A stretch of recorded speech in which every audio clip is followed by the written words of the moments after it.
La Fundación Nuestro Oxígeno está presentando Nuestro Oxígeno, la vida en nuestro medio.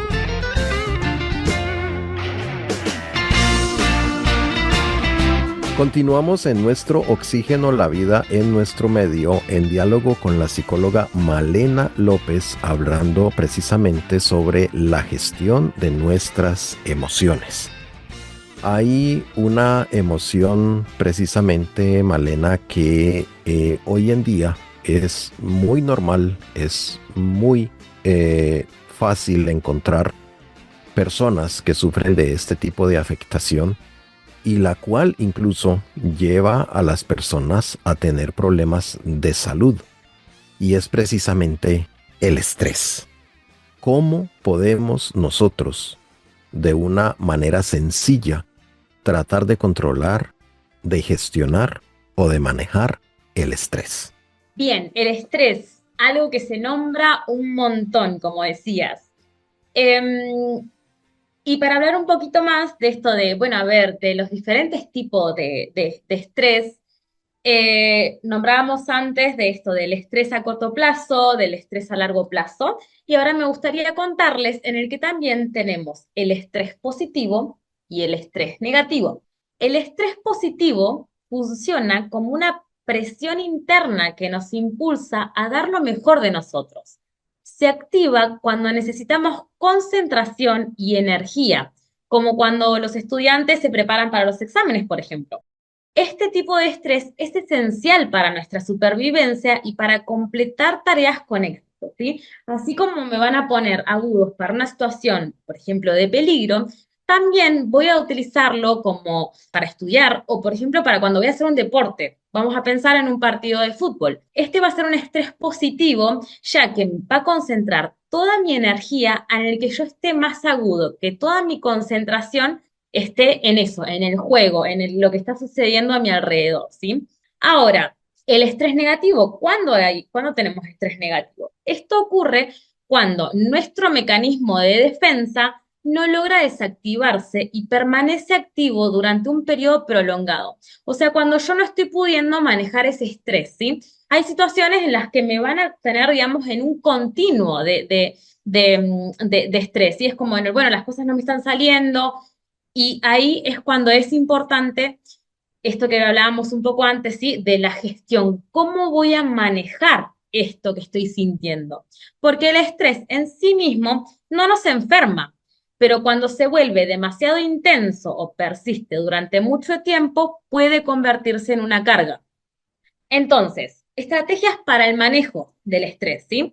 Lo importante es mantener hábitos saludables. Quizás reducir la cafeína, digamos, si estoy tomando mucho café, también tengo que pensar en el que esto es un estimulante, ¿sí? Algo que es energizante y que muchas veces el poco consumo de agua y el mucho consumo de café puede hacer en el que me sienta yo más alterada.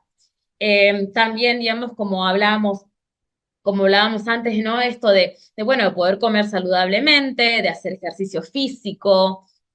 Después, priorizar tareas. Voy en esto, como a ver, cuando una vez que hago como esto de que chequeo en mi cuerpo qué es lo que estoy sintiendo, dónde lo estoy sintiendo, qué es lo que necesito. También es importante priorizar tareas. Muchas veces en el que digo, ay, no, tengo que hacer esto, tengo que hacer todo, tengo que ir a hacer las compras, tengo que ir a buscar a los chicos a la escuela, sí, es como, bueno, me voy a organizar, voy a parar un segundo y voy a decir, a ver, ¿qué es lo primero que tengo que hacer? ¿Qué es lo más importante? ¿Sí? ¿Cuál sería, digamos, como la primera tarea a hacer en el día? Muchas veces me puede ayudar organizarme, por ejemplo, antes de comenzar la semana y decir como, a ver, ¿cómo voy a organizar mi semana? ¿Cuáles son las cosas que no puedo dejar pasar? Cosas las que voy a necesitar hacer tal y tal día, en tal horario, ¿sí? Y luego voy a ir priorizando. O las puedo hacer el día anterior o las puedo hacer a la mañana, ¿sí? Cuando el momento en el que a mí me parezca mejor para poder organizar mi día y también organizar mi cabeza y mis pensamientos. Establecer objetivos realistas, ¿sí? Esto es súper, súper importante. A veces que digo como, y también, además de realistas, que sean medibles y precisos, ¿sí? Es decir, como, soy una estudiante y me voy a poner a estudiar, ¿sí? Entonces digo, bueno, hoy, por ejemplo, me voy a poner a estudiar, ¿sí? Pero ahí no estoy poniendo un objetivo medible. Estoy hablando, digamos, como un objetivo muy grande, estudiar. ¿Estudiar cuánto? ¿Qué es lo que voy a estudiar? ¿En qué momento del día? ¿Sí? Hay muchas veces en que me va a servir decir, voy a estudiar de 5 a 7 de la tarde y voy a estudiar el tema 2, ¿sí? Tengo que ser más específico con mis objetivos para, para poder ordenarme en eso. Si no, digamos, como en el, me pongo un objetivo poco realista y eso me comienza a abrumar. La ansiedad se me empieza a desbordar, ¿sí? Entonces, súper importante los objetivos que sean medibles y que sean realistas. También, algo muy importante, quizás usar técnicas de relajación. Hoy en día podemos encontrar en Internet miles de técnicas de relajación, de respiración, y a veces no necesito estar una hora meditando, ¿sí? A veces es solamente, puedo cerrar los ojos en el lugar donde esté, puedo estar en el trabajo y puedo 2 segundos quizás o cerrar los ojos o plantar mi vista en un punto fijo y concentrarme en mi respiración, ¿sí? Entonces, quizás es respirar unas 5 o 6 veces, ¿sí? Como en un respiro profundo, sostengo unos segundos y lo voy largando de manera lenta y paulatina. Y al repetirlo 5 o 6 veces, esto me puede ayudar a bajar el ritmo cardíaco, digamos, a bajar, digamos, como esa catarata de pensamientos. Y sobre todo, si esto lo empiezo a practicar todos los días o lo empiezo a practicar las veces que lo necesite o las veces sí, como hacerlo un hábito, ¿sí? También eso me va a ayudar a momentos, ya sean de ansiedad, de estrés o de una situación más así como que me desborde un poco la emoción, yo voy a poder tener estas técnicas más a mano porque las uso más seguido. Malena, hablemos ahora acerca de las prácticas básicas que usted nos recomienda para que empecemos a regular lo que sentimos en el día a día. ¿Cómo sería? En el día a día, ¿qué podemos hacer, Malena? Por ejemplo, una persona que trabaja, que estudia, que tiene su hogar y empieza a agobiarse, ¿cómo empezar a hacer esas pausas y cómo empezar a gestionar las emociones? Por supuesto, dándonos permiso de sentir, pero dejándolas gestionar y no siendo como ese globito que se infla y se infla hasta que se estalla. Bien, importante de planear con antelación, ¿no? Como dejar tiempo también suficiente para las cosas importantes sin tanta prisa, tratar de organizar. Otra cosa muy importante para tener un mejor manejo de mis emociones es dormir. Dormir, digamos, todos los días entre 6 y 8 horas por las noches también hace en el que mi cuerpo esté mejor regulado, que yo esté más descansada. Pensemos en el que cuando no dormimos bien, por lo general al otro día estamos cansados, irritables, y esto, digamos, nos puede autodesregular con más facilidad. Entonces es importante esto de mi día a día, tanto para niños, adolescentes, adultos mayores, importante en esto de tener un buen dormir. También dejar espacio a veces para la recreación, ¿sí?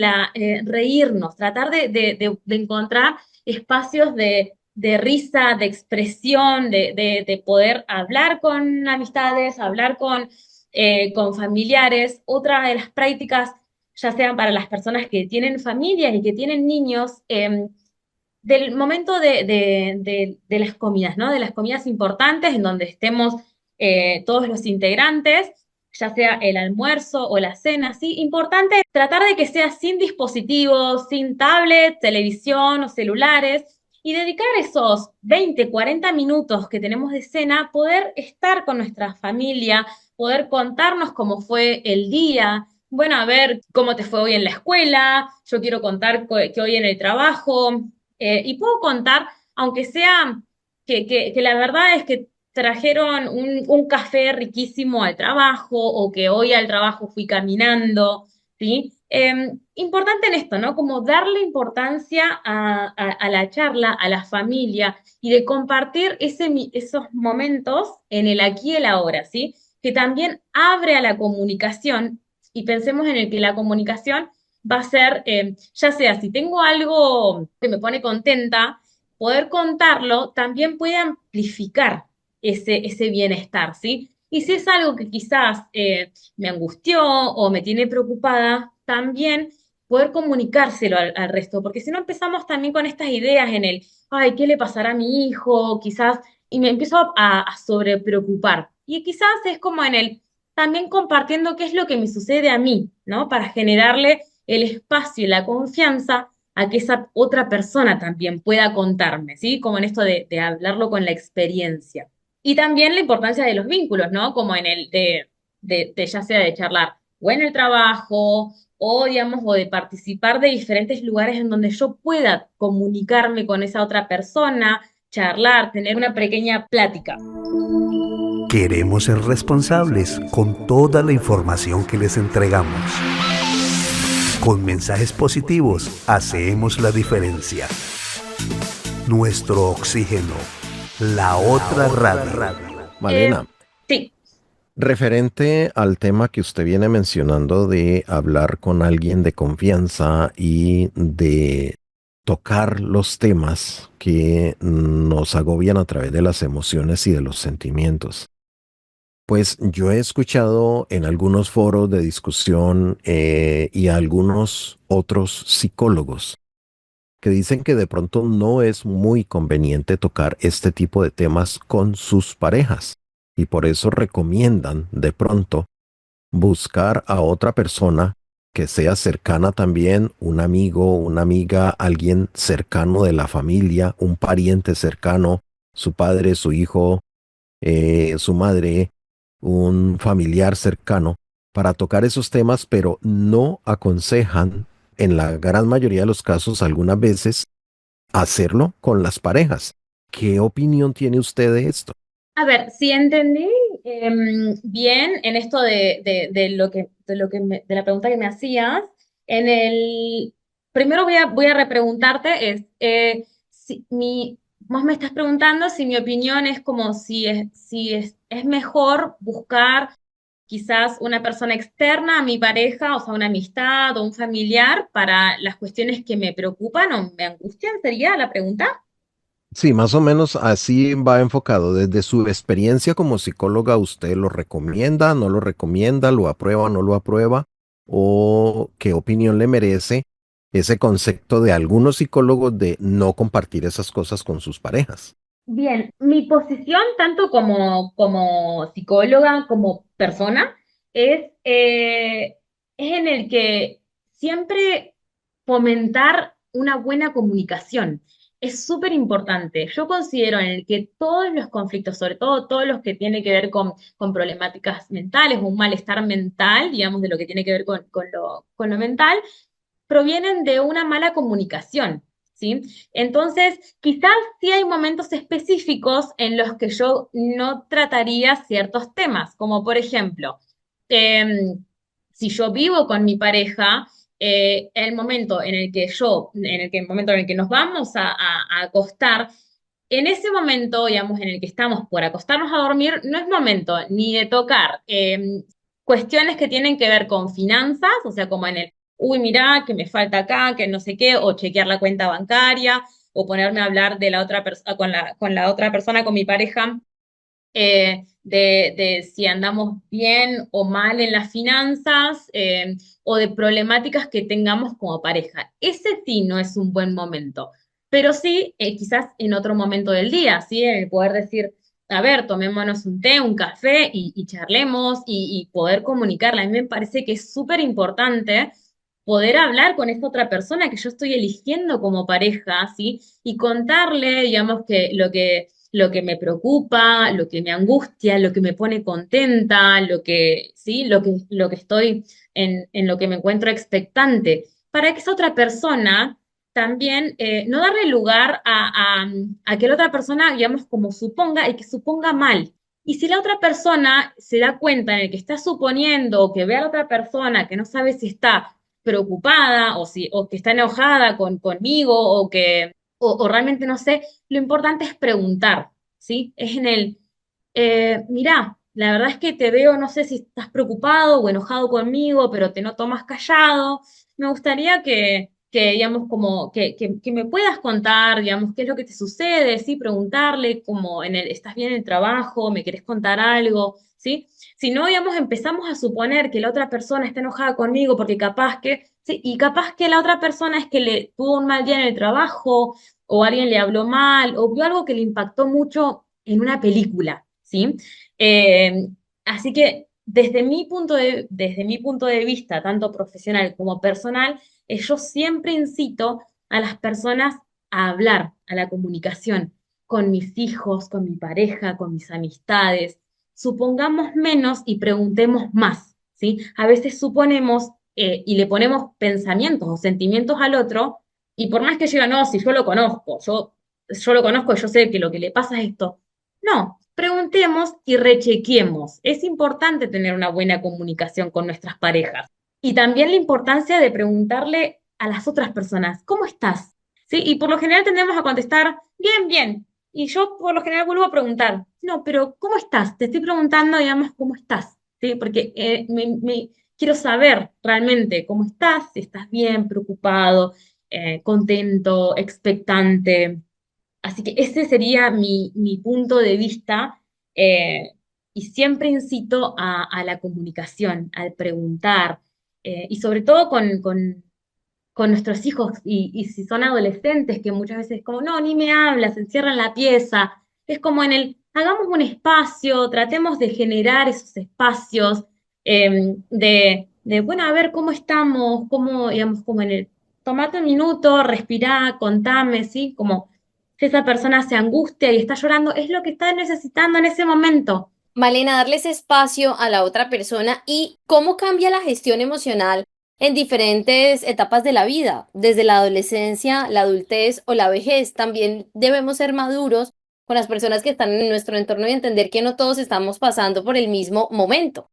No todos pasamos por el mismo momento y no sabemos también ser más amables con la otra persona justamente porque no sabemos por lo que está pasando la otra persona en este momento, ¿sí? Entonces, no suponer que porque una persona está sonriente y se la ve alegre es que está teniendo un buen pasar, ¿sí? Quizás es hasta su mecanismo de defensa.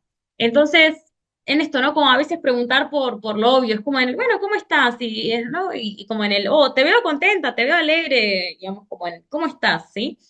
Y como decías vos, no se gestiona de la misma forma para las diferentes edades, ¿sí? Quizás cuando somos más adolescentes podemos ser un poco más impulsivos o un poco más callados, o quizás todavía no tenemos tan clara la gestión emocional. Igual que en la infancia, es súper importante, digamos, a veces en las infancias, ¿no? En el que cuando ya tienen entre unos 2, 3, 4 años hasta los 8, 10 años, pero sobre todo cuando son más pequeñitos, es muchas veces lo que necesitamos para esto, para que aprendan a gestionar sus emociones, es prestarles palabras. No nosotros decirles cómo se sienten, ¿sí? Sino cómo le podemos prestar palabras. ¿Cómo haríamos esto? Vemos que, por ejemplo, de que está, digamos, como que se larga a llorar y está haciendo lo que podríamos llamar un berrinche, ¿sí? Tratemos de no etiquetarlo, sino decirle como en esto, ¿no? Como bueno, estás llorando, a ver, ¿por qué no respirás? ¿Por qué no tratás de respirar un poco, sí? Es como contame, ¿qué te sucede, digamos? ¿Estás enojado? ¿Estás triste? ¿Sí? ¿Estás frustrado? Como trato de prestarle palabras en esto, ¿no? Como de las diferentes formas, como nombrar diferentes emociones para que la otra persona pueda empezar a identificar cuáles son estas emociones, ¿sí? Porque a veces también nos cuesta, digamos, en esto, que hay una gran gama de diferentes tipos de emociones y nos concentramos en solo algunas, ¿sí? Como en tristeza, alegría, ansiedad, estrés, ¿sí? Pero hay muchas más. Entonces es importante en esto, como tratar de prestarle palabras.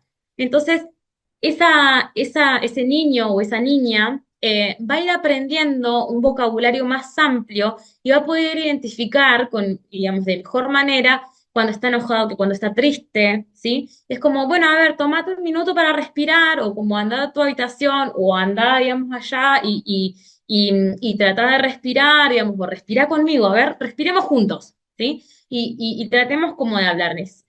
Como adultos le vamos a poder prestar palabras y en ese primer momento ayudarlos a aprender a gestionar sus emociones. Lo mismo que podemos hacer a veces con los adolescentes, cuando tenemos adolescentes, como decía antes, que quizás no hablan tanto o no comparten tanto con nosotros, ¿sí? Pero quizás en esto, como en el, bueno, puedo empezar yo dando el ejemplo y decir como en el, la verdad es que hoy a mí en el trabajo me fue bien, después me quedé atascado en el tráfico y la verdad es que me había empezado a irritar, pero bueno, me puse a escuchar un podcast y la verdad es que me gustó, me sirvió, ¿sí? Entonces también, digamos, abro ese espacio de poder, de contar qué es lo que a mí me sucede, cómo me estoy sintiendo, ¿sí? Em, y también, digamos, fijarnos como quizás si preguntar, ¿no? Como en y bueno, y con tus amigos, con tus amigas, vos hablás de las cosas que te suceden, qué es lo que te está pasando, sí, como en el a ver si esa otra persona también tiene otros espacios de apertura. Como adultos, también, digamos, en esto, ¿no? Como en ya sea adultos, adolescentes o adultos mayores, que ya tenemos como otro tipo de independencia, podemos en esto, ¿no? Como en el ejercicio físico a veces puede ser una buena forma de descarga de lo que me está sucediendo para después poder tener como un poco más de paz mental para pensar qué es lo que me sucede. También para los adultos mayores en esto, como tratar de mantenerse activos, ¿sí? De participar de diferentes grupos en la comunidad, ¿sí? De quizás de diferentes, ¿no? Como grupos que se pueden ir armando, ya sea en mi barrio o de algún tipo de lugar al que yo pueda recurrir y estar acompañado, ¿no? No nos tenemos que olvidar de que los seres humanos somos seres sociales, entonces que esto como de generar de generar hábitos, buenos hábitos y de practicar también de volver a la comunidad. Escucha nuestros programas en formato podcast en nuestro portal www.caliradio.com. Pues Malena, en nuestro oxígeno siempre vamos a tener una ventana abierta para que usted siga compartiendo con nosotros todo este tipo de temas que son tan interesantes para la vida cotidiana en el mundo actual en el cual vivimos. ¿Nos regala, por favor, una cortica reflexión final sobre este tema de la gestión de las emociones antes de finalizar nuestro espacio? Sí, por supuesto. Vuelvo a repetir, ¿sí? En el que las emociones, acordarnos en el que todas las emociones tienen una función adaptativa, ¿sí? En el que me van a poner en contacto conmigo y también con el entorno. Todas las emociones son valiosas, así que es importante poder aprender a decodificarlas, ¿sí? Y no olvidarnos en el que siempre la clave está en la comunicación, ¿sí? Y ser más amables conmigo misma, conmigo mismo y también con los otros, que no sabemos qué es lo que a esa otra persona le está sucediendo en este momento. Entonces, siempre ser amables, que eso es lo lindo de la humanidad, la amabilidad. Malena, muchas gracias. A nuestros oyentes también les agradecemos y les recordamos las redes sociales: Facebook, Nuestro Oxígeno Oficial, Gaia Tierra Viva, portales web www.nuestrooxigeno.com, www.gaiatierraviva.com, donde pueden escuchar nuevamente este programa en www.caliradio.co, y recuerden que nos pueden contactar a través del WhatsApp al 316-830-6307. Doctora Malena López, muchísimas gracias una vez más por estar con nosotros en Nuestro Oxígeno. Gracias a ustedes. Vamos llegando entonces así al final de nuestro espacio. El día de hoy, la dirección de Carlos Alberto Ramírez, la asistencia técnica de Oscar Giraldo y Juan Mosquera, coordinación de Juliet Mora. El día de hoy estuvimos con ustedes Marian y Guillermo Aguilar. Gracias por acompañarnos en Nuestro Oxígeno, la vida en nuestro medio. La Fundación Nuestro Oxígeno presentó el anterior programa.